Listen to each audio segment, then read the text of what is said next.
بسم اللہ الرحمن الرحیم۔ السلام علیکم خواتین و حضرات، جس انسان کی تعظیم میں اللہ سبحانہ و تعالیٰ نے فرشتوں سے سجدہ کروایا اور فرشتوں کو حکم دیا کہ میری اس پیاری مخلوق کو سجدہ کرو، وہ پوری ایک ڈیبیٹ بھی چلی، وہ قرآن میں اس کا سارا تذکرہ موجود ہے۔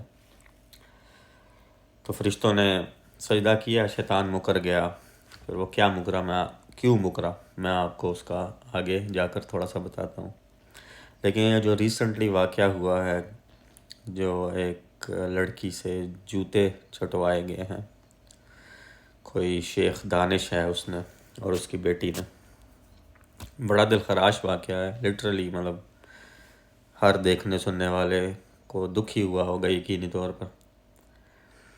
وہ مظلوم لڑکی جو ہے خدیجہ، وہ تو اس پہ تو ترس آیا ہی ہوگا سب کو، لیکن میں ذاتی طور پر سمجھتا ہوں کہ قابل ترس ہیں یہ باپ بیٹی دونوں بھی، کیونکہ آپ یہ ایک چیز نوٹ کیجئے کہ اگر اللہ سبحانہ و تعالیٰ نے آپ کو دنیا کی ہر نعمت سے نوازا ہو، ہر دولت سے نوازا ہو، ہر طرح کی عیش و عشرت سے نوازا ہو، لیکن آپ کی عقل پہ پردہ ڈال دیا ہو، آپ کو عقل جیسی نعمت سے محروم کر رکھا ہو، بظاہری طور پر آپ دنیا داری کے لحاظ سے تو بڑے عقل مند ہوں، لیکن آپ کو پتہ ہی نہیں ہے کہ انسان کی تعظیم کیا ہے، ایک انسان کی ویلیو کیا ہے۔ جیسے علامہ اقبال رحمۃ اللہ علیہ بھی بیچارے ساری زندگی، بیچارے تو نہیں، وہ بہت عظیم ہستی ہیں، لیکن بیچارے میں اس صورت میں کہہ رہا ہوں کہ وہ بھی ساری زندگی اس چیز کا درس دیتے رہے کہ خودی کو پہچانو، خودی کا درس جو دیتے رہے،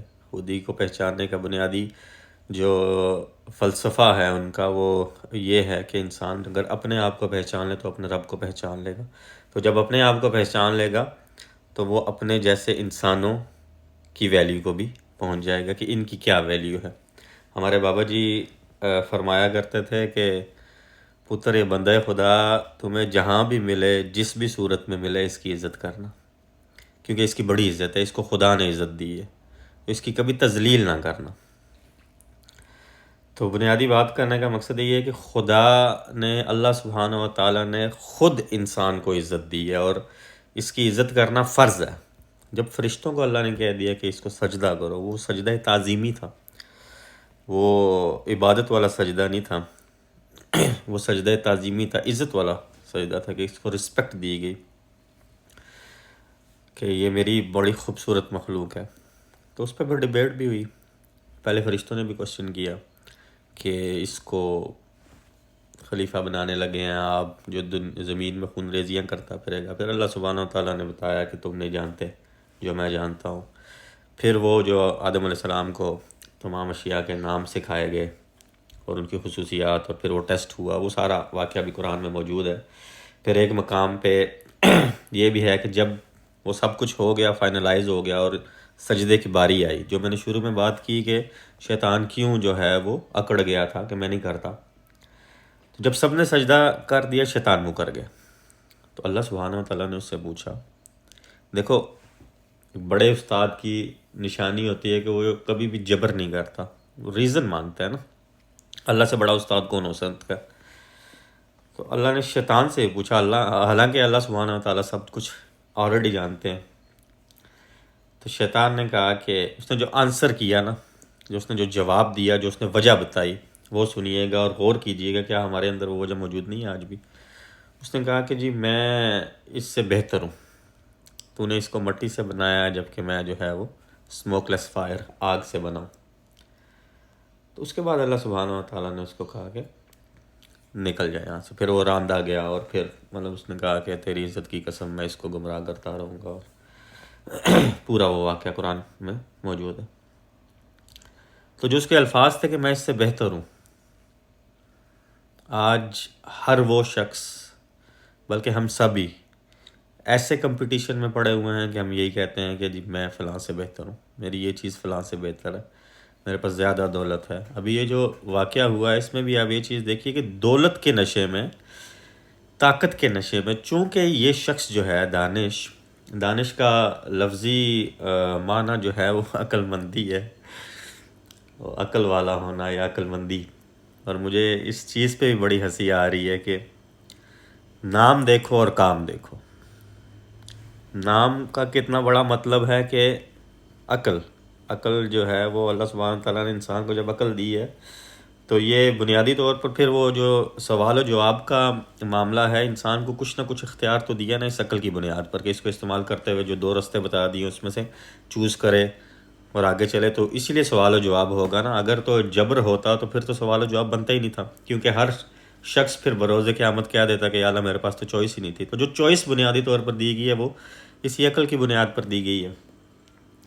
اور اتنی عقل ہر کسی میں موجود ہے کہ وہ اپنے رب کو پہچان سکے. یہ باقی عقل کی تقسیم دولت کی تقسیم کی طرح ہی ہے، کسی کے پاس زیادہ کسی کے پاس تھوڑی، لیکن اتنی سب کے پاس ہے. کیونکہ سب سے جب ایک ہی کوشچن ہوگا تو پھر اتنی مقدار میں سب کو دی گئی ہے کہ وہ اپنے رب کو پہچان سکے. خیر وہ ٹاپک دوسرا ہے، دوسری طرف بات نکل جائے گی. تو میں یہی بات کر رہا تھا کہ اس شخص کے نام کو دیکھیں اور اس کا کام دیکھیں کہ ایک انسان کی اس سے بڑی تذلیل کیا ہو سکتی ہے کہ آپ اس سے اپنے جوتے جو پاؤں میں پہنے جاتے ہیں آپ وہ چٹوا رہے ہیں. اور اس کی بنیادی وجہ یہ ہے کہ آپ کو دولت کا اتنا نشہ ہے، آپ کو طاقت کا اتنا نشہ ہے، آپ کو پتہ ہے اس ملک میں لا اینڈ آرڈر ہے ہی نہیں ہے. کیا کوئی اکھاڑ لے گا میرا کہ میرے پاس دولت ہے، طاقت ہے، میں سب خرید لوں گا سب کو. کوئی کیا کر سکتا ہے؟ میں چاہے کسی سے جوتے چٹواؤں یا میں کسی کو ذلیل کروں، کسی کے بال مڑوا دوں، کسی کو میں ننگا کر کے پھینک دوں، کہیں مار دوں، کوئی کیا کر سکتا ہے؟ کیونکہ اس ملک میں قانون تو ہے ہی نہیں. اور ایسے ہی ہوگا آنے والے دنوں میں. آپ دیکھیں گے کہ یا شاید یہ شخص ابھی رہا ہو چکا ہے، مجھے اس کی خبر نہیں ہے. بہر کا بات کرنے کا مقصد وہی ہے، بات تھوڑی لمبی ہوتی جا رہی ہے، کہ جب انسان خود کو پہچان لیتا ہے تو پھر وہ اپنے رب کو پہچان لیتا ہے. اور جب وہ اپنے آپ کو پہچان لیتا ہے جو علامہ اقبال رحمۃ اللہ علیہ کی خودی ہے، تو پھر اپنے جیسے انسانوں کو بھی پہچان لیتا ہے، ان کی ویلیو کو بھی سمجھ جاتا ہے. پھر وہ اس طرح کی حرکتیں نہیں کرتا. ادروائز پھر اسی طرح سے نام دانش اور کام جو ہیں وہ اسی طرح سے جاہلوں والے پھر یہی کچھ کرتا پھرتا ہے انسان، کیونکہ عقل پہ پردہ پڑ چکا ہوتا ہے. وہ اس نے پھر خود کو کیا پہچاننا ہے؟ کبھی غور و فکر کیا ہو تو تب کوئی بات پتہ چلے کہ انسان کی ویلیو کیا ہے، کیوں انسان کو سجدہ کروایا گیا تھا. تو بنیادی بات کرنے کا مقصد وہی ہے کہ ایک تو قانون نہیں ہے ہمارے ملک میں، بڑے افسوس کے ساتھ کہنا پڑتا ہے. اور یہ وہی ملک ہے جو کہ لا الہ الا اللہ کے نام پر بنا تھا. اور جیسے خان صاحب کہتے ہیں لا الہ انسان کو آزاد کرتا ہے، وہ ویسے نہیں آزاد کرتا لا الہ. کیونکہ آپ اس کلمے کے جب الفاظ پہ ہی غور کریں گے نا کہ کوئی معبود نہیں ہے، کوئی معبود نہیں ہے اللہ کے سوا. تو جب کوئی معبود نہیں ہے، جب آپ اس چیز کی طرف پڑھتے ہیں کہ کوئی معبود نہیں ہے، اس میں سب سے پہلے جو نفی آپ کی لگتی ہے، جو لا کی ضرب سب سے پہلے لگتی ہے، وہ آپ کے اپنے اوپر لگتی ہے. کیونکہ انسان کی اپنی ذات اس کے آڑے ہوتی ہے، اس کے اور اس کے خدا کے درمیان جو کھڑی چیز سب سے بڑی ہے وہ انسان کی اپنی ذات ہے. تو اس لا کی تلوار سے اس نے سب سے پہلے اپنی ذات پہ ضرب لگانی ہوتی ہے. اللہ نے قرآن میں فرمایا نا، کیا تم نے اس شخص کو دیکھا ہے جس نے اپنی خواہش نفس کو اپنا معبود بنا رکھا ہے؟ تو وہ خواہش نفس جو ہے وہ کیا ہے بیسیکلی؟ وہ بنیادی طور پر اسی طرح کی یہ تسکین کے لیے، نفس کی تسکین کے لیے جو کام اس شخص نے کیا ہے اور اس کی بیٹی نے کیا ہے، یہ نفس کی تسکین کے لیے کیا ہے نا. کہ وہ شادی نہیں کر رہی تھی تو چلو جی ہم اس کے عبرت کا نشان بنائیں گے. اور وہ لڑکی جو اس کی بیٹی ہے وہ اس میں ویڈیو میں بول بھی رہی ہے کہ اب بنو عبرت کا نشان. تو وہ کیا ہے کہ نفس کو تسکین ملے گی. جب نفس کی تسکین کی خاطر آپ انسانیت کی تذلیل پر اتر آئیں گے تو بنیادی طور پر وہی بات ہے کہ آپ نے اپنے نفس کو اپنا خدا بنا رکھا ہے.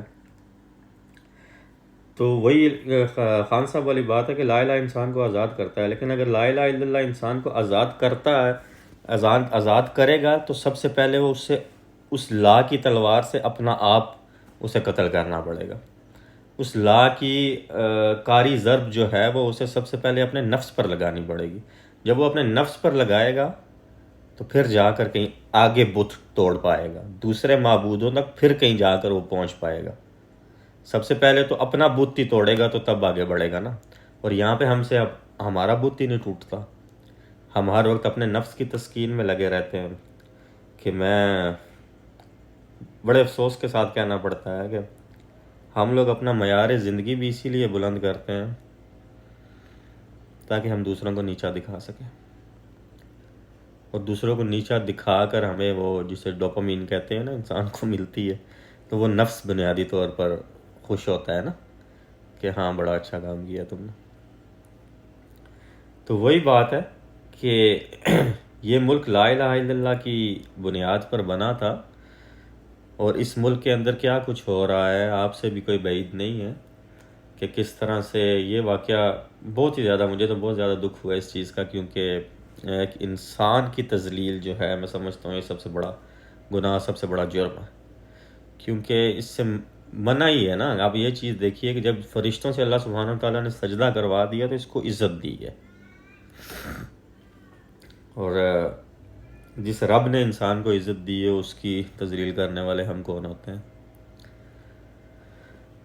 خیر بات دور نکل جائے گی، لیکن بہت ہی افسوسناک واقعہ ہے، اور بھرا پڑا ملک ہمارا اس طرح کے واقعات سے، دوسروں کو ذلیل کرنا، چاہے وہ اس طرح کے کام جوتے چٹوا کرو، یہ تو ایک آپ کہہ لیں کہ لٹرلی اس نے ایک کام کر دی ہے، ادروائز آئے دن ہم لوگ اسی طرح سے کر رہے ہوتے ہیں۔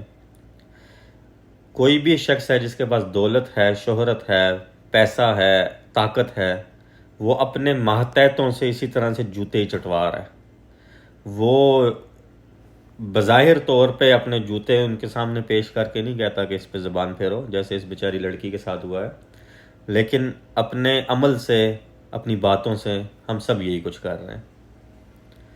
تو بات غور و فکر کی ہے اور سمجھنے کی ہے کہ ہم کس طرف چل پڑے ہیں، کیونکہ ہم لوگ، میں ذاتی طور پر ایک چیز سمجھتا ہوں کہ ہم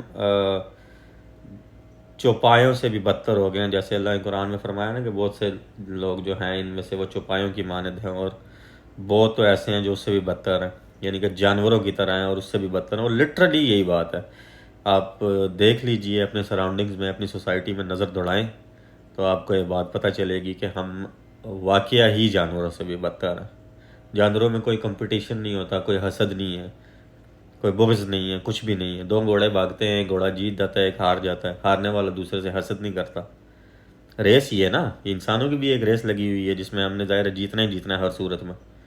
اور میں اپنے اکثر دوستوں کو کہتا ہوں کہ جس طرح سے مہنگائی بڑھ چکی ہے کہ ہمیں جو ہے انسان کو پھر پوری انسانیت کو جو ہے وہ سادگی کی طرف لوٹنا پڑے گا، وگرنہ ہماری آنے والی جو نسلیں ہیں وہ اس قدر ڈپریشن اور انزائٹی میں چلی جائیں گی کہ وہ محال ہو جائے گا ان کے لیے جینا، کیونکہ جب مہنگائی بہت زیادہ بڑھتی ہے تو پھر آپ کو کام بھی اسی حساب سے بہت زیادہ کرنا پڑتا ہے، اور جب آپ کام بہت زیادہ کرتے ہیں تو obviously پھر آپ کا ایگزاسٹ ہو جاتے ہیں آپ تو لیکن وہی بات آ جاتی ہے کہ کس طرح سے بڑھیں گے ہم اس سادگی کی طرف، جو کہ طاقت کا نشان ہی پیسہ ہے۔